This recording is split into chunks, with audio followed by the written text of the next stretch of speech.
Good Wednesday morning, everyone. November 5th, 2025. The word for today will be coming from Revelation chapter 21, verses 21, 22, and 23, which says about the New Jerusalem. And the 12 gates were 12 pearls.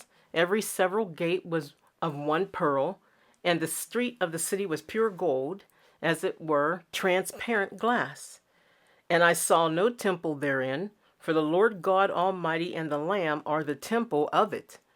And the city had no need of the sun, neither of the moon, to shine in it, for the glory of God did lighten it, and the Lamb is the light thereof. God bless you.